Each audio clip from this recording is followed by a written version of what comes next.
South Florida is known for its many drug rehab facilities for sure. According to a study, an American psychologist, 63% of men seeking treatment are white, and about 78% of them are women. As News Channel 5's Tori Dunnan found out, there are several people working to not only address the rampant drug use, but also the lack of diversity and accessibility when it comes to getting treatment. For Kevin Choi, the pathway here to change is a long, dark one.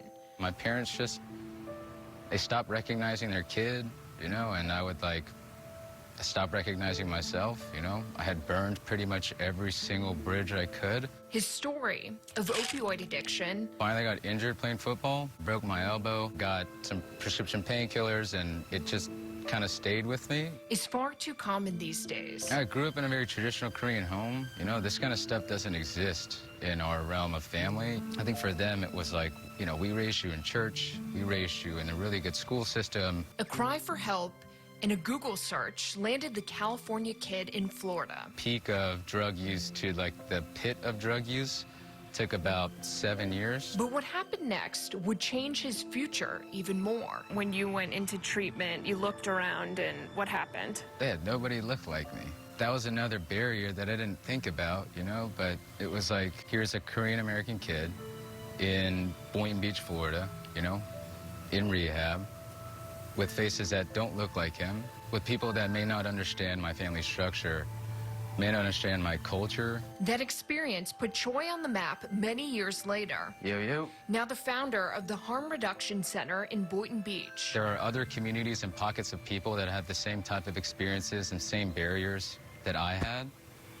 It may not be the fact that they're Asian Americans. It could be that, they're Haitian Americans. A drive and focus to provide accessibility for all. He just did a microscopic study of his facility. This is another waiting room that we have. Our commercial basis, I would say less than 20% are seeking help that are minorities. It's a big problem. Reverend Ray Whiteley, Preaching the gospel of the kingdom, an organizer for Faith in Florida, is tackling the problem alongside Choi. Using our churches as that safe space that they could come to, and having conversations like these.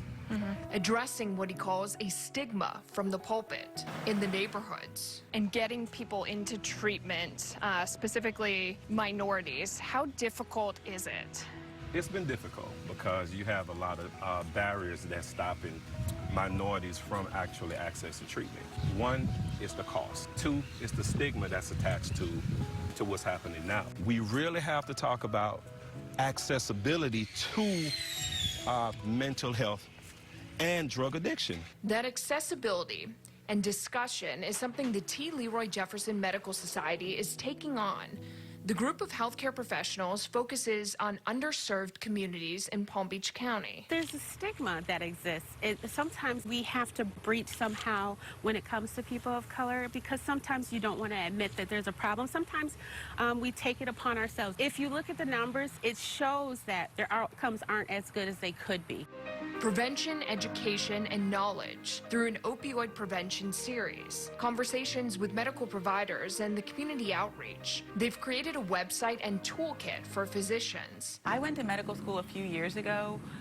We talked nothing about addiction. Dr. Tiffany McCullough, an emergency physician, works with T. Leroy and believes it needs to be addressed on the doctor front as well. So these days we think of addiction as a disease. Part of the problem is that if you don't truly understand that and you don't truly believe that, then you have a hard time living that and transferring that kind of information to your patients. A newfound focus on solutions. Once opioid problems became a problem for everybody, for the general population, and honestly for white suburban America, it became a bigger issue. Now it's a war on drugs. We are seeing that people are responding differently. We've done what we need to do to gain access to therapists, doctors that speak both languages, and so that's what we need to do as administrators. And yeah, I mean, those things are major barriers that can be overcome. Tori Dunnan, WPTV News Channel 5.